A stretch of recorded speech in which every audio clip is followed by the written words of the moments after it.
ఆత్మకూరు మండల కాంగ్రెస్ పార్టీ మండల అధ్యక్షులు మనతో ఉన్నారు, కందటి అనంతరెడ్డి గారు.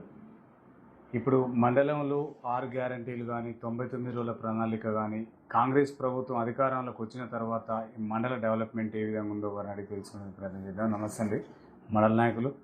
నమస్తే సార్. ఎట్లా ఉంది సార్ ఇక్కడ 6 గ్యారంటీలు మండల స్థాయిలో ఎంత మేరకు లబ్ధి చేకూరినాయి సార్? ముఖ్యమంత్రి రేవంత్ రెడ్డి నాయకత్వాన ప్రభుత్వం ఏర్పడిన తర్వాత పేద ప్రజల కొరకు మహిళలకు ఉచిత బస్సు సౌకర్యం 100% జరుగుతున్నది. అదేవిధంగా పేద ప్రజలు ఎవరైతే అట్టడుగు గుడిసెలు ఉన్న 10, 20, 30, 50 సంవత్సరాల నుంచి ఇల్లులే పూరింట్లో ఉన్నటువంటి పేద ప్రజలకు ఇండ్లు ఇచ్చి వారు ఇండ్లు మంజూరు చేసినాము. వారు కట్టుకున్నారు. ఇప్పుడు ప్రతిరోజు కూడా ప్రజలు గృహప్రవేశం కూడా చేసుకుంటున్నారు. అదేవిధంగా ఇంకా ప్రజల యొక్క పింఛన్లు కానీ కొత్త గతంలో కొన్ని రేషన్ కార్డులు ఇచ్చినాం. అదేవిధంగా యథావిధిగా కళ్యాణ లక్ష్మి కూడా జరుగుతుంది. మరి ప్రభుత్వం నుంచి పేద ప్రజలకు ఏదైతే హాస్పిటల్ నుండి సీఎం రిలీఫ్ ఫండ్లు కూడా అందరూ కూడా ప్రతి ఒక్కరు కూడా తీసుకుంటున్నాము. ₹1,00,000 పెడితే 30-35% తీసుకుంటున్నాం. ఇంకా అదే కాకుండా ఇంకా ఏదైతే ప్రభుత్వం ఏదైతే ఆనాడు రైతుల కొరకు అప్పుల మాఫీ 1,00,000 నుండి 2,00,000 వరకు కూడా ప్రభుత్వం చేపడుతున్న పథకాలు ప్రజలకు ఫలాలు ప్రతి ఒక్కరికి కూడా ఫలాలు అందుతున్నాయి. అదే కాకుండా గ్రామీణ ప్రాంతాల్లో ఉన్న వారికి కూడా కొంతమందికి రోడ్ల సౌకర్యం కానీ కొన్ని సౌకర్యాలు కూడా మా ఆలయ కాన్స్టిట్యూషన్లో బీర్లయ్య గారి నాయకత్వం వారి యొక్క అవసరాలను కూడా తీర్చుతున్నారు. అదేవిధంగా ఆపదలో ఉన్న హాస్పిటల్ విషయానికి వస్తే లక్షల కొద్ది రూపాయలు కూడా సీఎం ఎల్ఓసిగా 4 లక్షలు 5 లక్షలు అత్యవసరమైన హాస్పిటల్లో జాయిన్ అయిన వారికి కూడా మా ప్రభుత్వం సహకారం చేస్తుంది. 6 గ్యారెంటీల పథకంలో కూడా దాదాపు ప్రతి ఒక్కరు కూడా ఈ ప్రభుత్వం చేపడుతున్న ప్రజాపాలనలో చెందుతున్నాయి. మరి ఈ పథకాలు కూడా ప్రతి గ్రామీణ ప్రాంతాల్లో ప్రతి స్కూళ్లకు ప్రజల విద్యా వైద్యం కూడా మెరుగైన పని కోసం వారికి సంబంధించిన ప్రభుత్వ పాఠశాలకు మౌలిక సదుపాయాలు అవి కూడా కల్పించినారు. అదేవిధంగా ఇంకా ఇప్పుడు 99 ప్రణాళిక ప్రజాపాలనలో గ్యారంటీల పాలనలో మంచినీటి అవసరాల కొరకు పైప్ లైన్లు కానీ వాటర్ ట్యాంకులు శుద్ధి చేయడంలో కానీ పంప్సెట్ మోటార్లు కానీ ప్రభుత్వం నుంచి మంజూరు చేస్తున్నారు. అదేవిధంగా ఇంకా అంగన్వాడీలు ఒక్కొక్క గ్రామంలో ఉన్న ప్రజల కొరకు అవసరపడే నిత్యం అంగన్వాడీ కేంద్రాలను కూడా ఈ మండలంలో చాలా మంజూరు చేసి ప్రోగ్రెస్లో స్లాబ్ లెవెల్లో కానీ తదితర లెవెల్లో పనులు నడుస్తున్నాయి. అదేవిధంగా ఈ మండలంలో జీపీలు శిథిలావస్థకు చెందిన గ్రామ పంచాయతీలు కూడా ఎన్ఆర్జీఎస్లో ప్రజెంట్ ఈ మండలంలో ఇక్కడ కొరటికల్లు, ఇక్కడ ఇక్కడ మోదుగుంట, ఇంకా కొన్ని గ్రామాల్లో కూడా నిర్మాణం జరుగుతున్నది. ఇప్పుడు ఆత్మకూరులో మెయిన్ రోడ్ నుంచి ఆత్మకూరు హై స్కూల్ వరకు కూడా బీర్లయ్య గారి కాన్స్టిట్యున్సీ ఎమ్మెల్యే గారితో చాలా ఇబ్బంది ఉండే. దాని కొరకు 1,72,00,000 సీసీ రోడ్డు మంజూరు చేసి పని కూడా అయిపోయింది. మళ్ళీ దానికి సరిపోకుంటే ఇంకొక 72 లక్షలు కూడా మంజూరు చేసినారు. ఇప్పుడు ప్రోగ్రెస్లో పని నడుస్తుంది. ఇంకా ఈ మండలంలో ప్రజలకు ఏదైతే నిత్యావసరాలు ఉన్నాయో అవసరాల కొరకు ఏది అడిగినా కూడా మహిళా సంఘాలు కానీ మహిళా శక్తి భవనాలను కూడా ఈ మండలంలో మొదటి విడతలో 10 ఇచ్చారు. మొన్న కూడా మళ్ళీ ఒక 6 మహిళా బిల్డింగ్స్ ఇచ్చి ప్రోగ్రెస్లో కొన్ని ప్రారంభం జరిగినాయి. కొన్ని ఇప్పుడు ప్రోగ్రెస్లో స్టార్టింగ్ ముగ్గు పోసి వర్క్లు కూడా పనిచేస్తుంది, ఇప్పుడు స్టార్టింగ్లో ఉంది. ఓకే సార్, ఇక్కడ ఈ నియోజకవర్గంలో కానీ ఈ మండలంలో కానీ బీర్ల ఐలయ్య గారు ఎమ్మెల్యేగా కొనసాగిస్తున్నారు సార్. బీఆర్ఎస్ పార్టీ తరపున గెలిచిన సర్పంచులకు నిధులు అడిగిన అభివృద్ధి కార్యక్రమాల కోసం దగ్గరికి వెళ్ళిన చూద్దాం తీ చేద్దాం తీ అనే కోణంలో మాట్లాడుతున్నా అని చెప్పేసి అంటున్నారు సార్. ఎందుకు వాళ్ళపై నిర్లక్ష్య వైఖరి చూపిస్తున్నాడు ఎమ్మెల్యే గారు? లేదండి, అది అవాస్తవం. ఈరోజు గతంలో చూస్తే నిన్న కూడా మహిళా బిల్డింగ్ ఇచ్చింది అనిస్తే ఇక్కడ లింగరాజపల్లి ఒక మహిళా బిల్డింగ్ ఇచ్చినాం. రెండవది ఇక్కడ పోతే కప్రాపల్లి కూడా అక్కడ బీఆర్ఎస్ సర్పంచ్ కూడా మహిళా బిల్డింగ్ ఇచ్చినాం. నిన్న తుక్కాపురం కూడా ఒకటి ఇచ్చినాం, కూరెల్లో కూడా ఇచ్చినాం. రైకనపేట కూడా ఒక మహిళా బిల్డింగ్లు ఇచ్చినాం, ఆయన కూడా నిన్న ముగ్గు పోసిరు. విపక్ష లేకుండా బీర్లేలే అంటే ఇక్కడ తాగునీటికి సాగునీటికి అవసరాల కొరకు మార్చి ఏప్రిల్ నెలలో నీళ్ళు ఇచ్చిన చరిత్ర ఎప్పుడు కూడా లేదు. రైతుల కోసం ఇక్కడ వస్తే ఇక్కడ గంధమాల చెరువు నుండి కానీ ఇక్కడ వేరే ఇక్కడ ఆత్మకూరు బిక్కేరు వాగు నుండి కూడా మొన్న ఏప్రిల్ 10వ తారీఖు వరకు కూడా వాటర్ వచ్చింది. ప్రజెంట్ చూస్తే కూడా ఇప్పుడు కళ్ళతోటి చూస్తే కూడా అనంతరం వాగులో వాటర్ పోతుంది. ఇప్పుడు ఆత్మకూరులో మొన్నటి వరకు వస్తే ఇప్పుడు కూడా ఇక్కడ ప్రజెంట్ ఉన్న చెక్ డ్యాములు కానీ ఆత్మకూరు వీర్ల చెరువు కానీ నిండి అలుగుపోసినాయి. దాంట్లో రైతుల పట్ల ఏమాత్రం కూడా 100% శ్రద్ధ చూపి పేద రైతులకు వరిసేను వంట పొలాలను ఎండిపోకుండా కాపాడిన వ్యక్తి అంటే బీర్లేలే గారు. 100% కూడా విపక్ష ఎక్కడ కూడా చూపించలేదు. ఇప్పుడు ఏ ప్రతిపక్షాలున్నా ఎవరికున్న ఆపద వస్తే నిన్న ఏ పార్టీ అనుకుంటా ఎల్ఓసీలు ఇస్తున్నాం, వారికి ఏదైతే తాత్కాలిక సాయం అంటే కూడా తాత్కాలిక సాయం కూడా చేస్తాం. ఓకే సార్, గ్రామ స్థాయిలో చాలామంది సర్పంచులు మా దృష్టి తీసుకొచ్చిన సమస్య సార్ ఇది.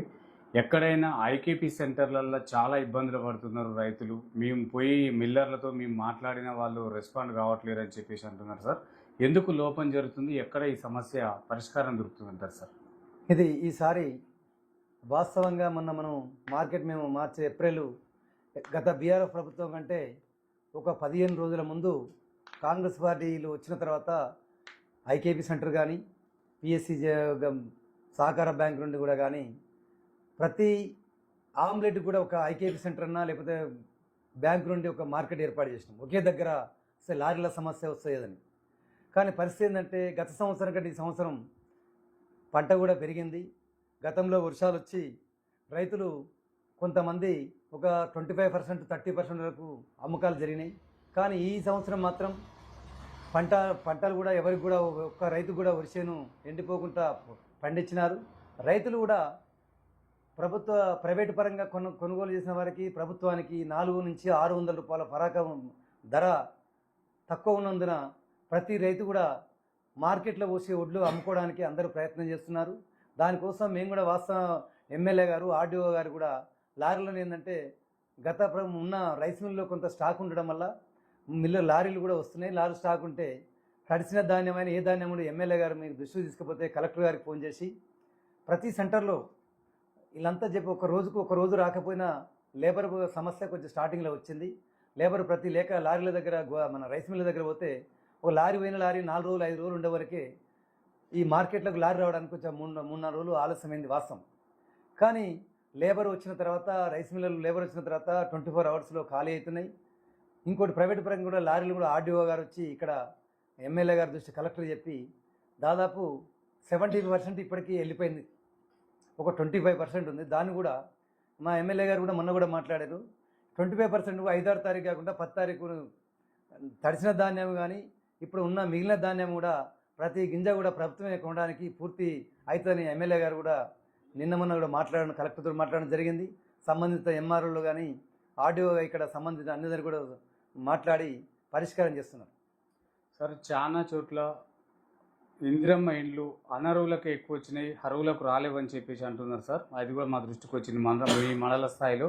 దానికి ఎలా పరిష్కారం చేస్తారు సార్? లేదండి, ఆత్మకూరు మండలంలో మాకు 3500 ఇండ్లు వస్తే ప్రతి గ్రామంలో కూడా 100% అట్టడుగు ఉన్న ప్రాంతము అన్ని కులాల వర్గాలకు వచ్చేటట్టు కూడా ఎస్సీలు కానీ మైనార్టీలు కానీ ప్రతి ఒక్కరికి కూడా అర్హులకు ఏదైతే అర్హులు ఉన్నారో వారందరికీ కూడా ప్రతి ఒక్కరికి ఇండ్లు ఇచ్చినాము. గృహప్రవేశం కూడా చేసుకున్నాము. అదేవిధంగా చూస్తే మా దగ్గర ఇదే కొట్టుకల్ గ్రామంలో చూస్తే కనీసం ఇక్కడ బీఆర్ఎస్ ప్రభుత్వంలో ఉన్న వారికి 8 ఇండ్లు ఇచ్చినాం. ఎస్సీ కానీ ఎస్టీ కానీ మైనారిటీలకు కూడా. మండలంలో కూడా ప్రతి ఒక్కరు కూడా ఎమ్మెల్యే గారు ఏమన్నదంటే ఏ పార్టీ అయినా కానీ అట్టడుగు వర్గం పేదరికాన్ని చూసి ఖచ్చితంగా ఇండ్లు ఇవ్వమని చెప్పారు. అదేవిధంగా కూడా మేము మండలంలో అమలు చేసినాము. దాదాపు ఒక 75% కూడా గృహప్రవేశానికే ప్రయత్నం చేస్తున్నాయి.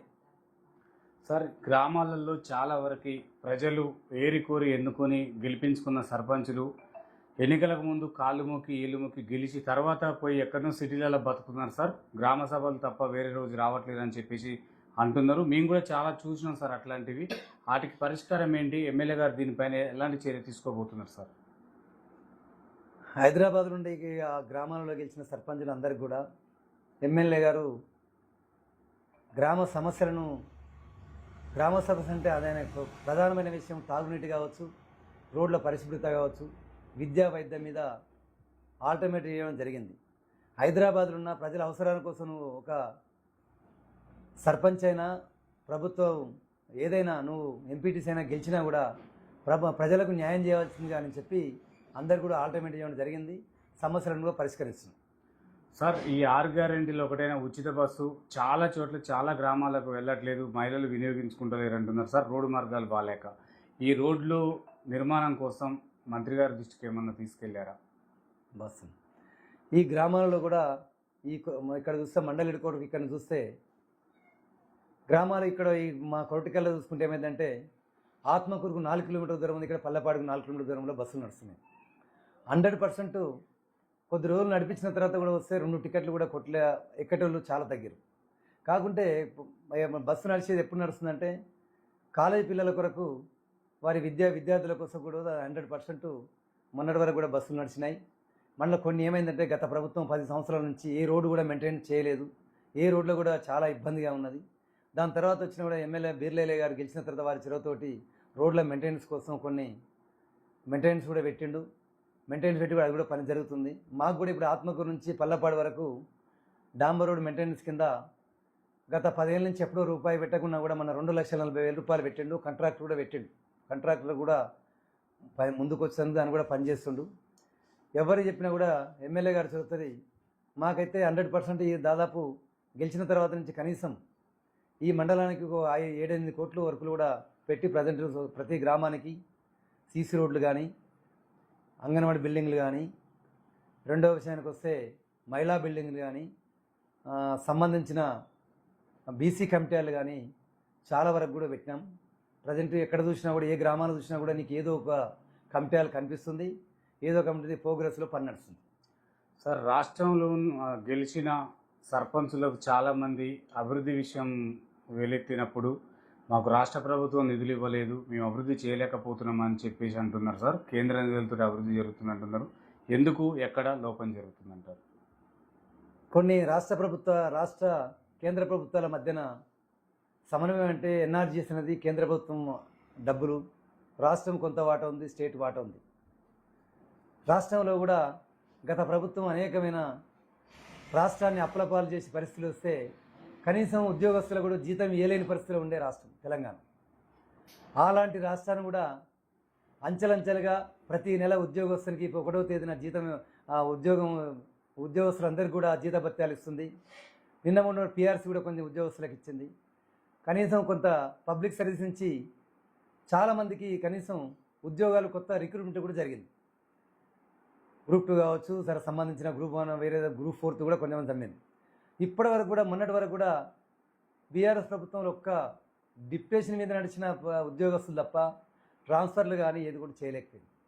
దాన్ని చూస్తే ఎంతో అంతో కాకుంటే ఈరోజు పనిచేస్తే 2 నెలలకు పిఓ బిల్ ద్వారా ఒక 2 నెలలు 3 నెలలు 6 మంత్లో పేమెంట్ అవుతున్నాయి.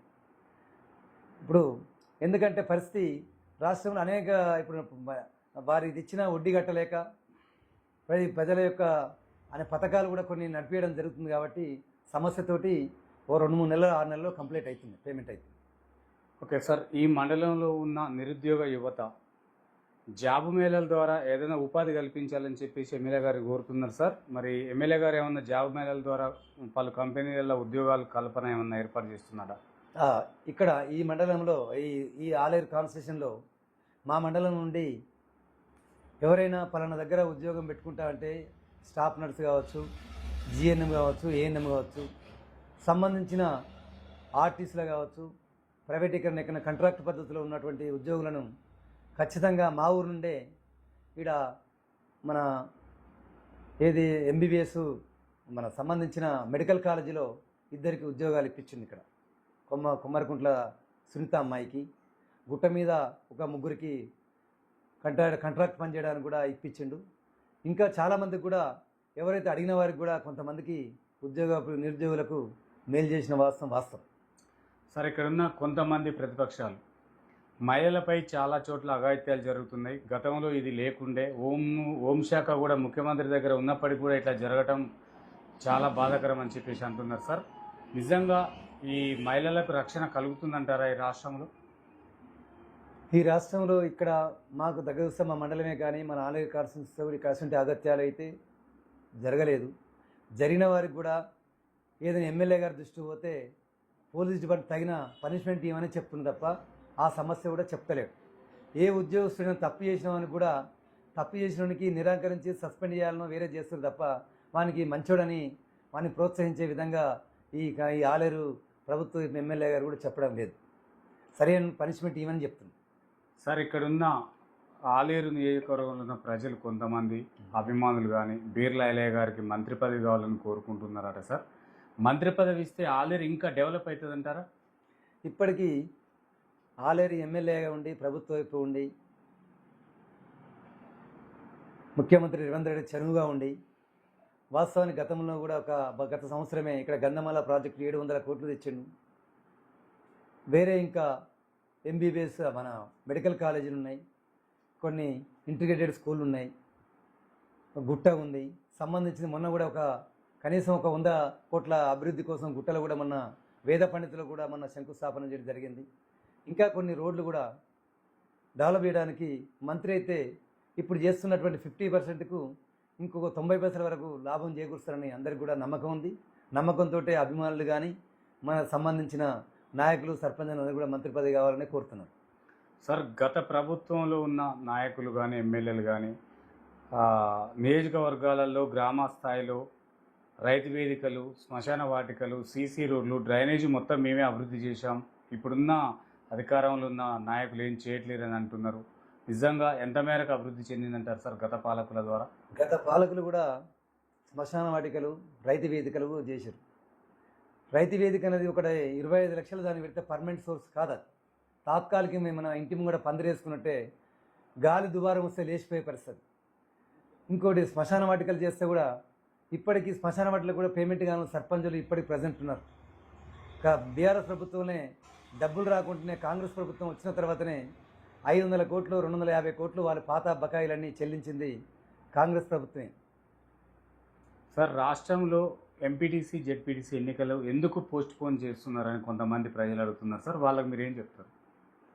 ఎంపీటీసీ సర్పంచ్ మన ఎంపీటీసీ జెడ్పీటీసీ ఎన్నికలు ఎప్పుడైనా నేను ఒక 2001 నుంచి పరిస్తే జూన్, జూలై, ఆగస్టులోనే జరుగుతాయి. ఎన్ని సంవత్సరాలు ఉన్నా కూడా సంబంధించిన ఆ నెలలనే ఎందుకు జరుగుతాయో కానీ మరి ప్రభుత్వం నుంచి ఎన్నికలు పెడతాయని చెప్తున్నారు. కానీ మరి వాస్తవానికి ఇప్పుడు డిసెంబర్లోకి జరుగుతాయని మాకు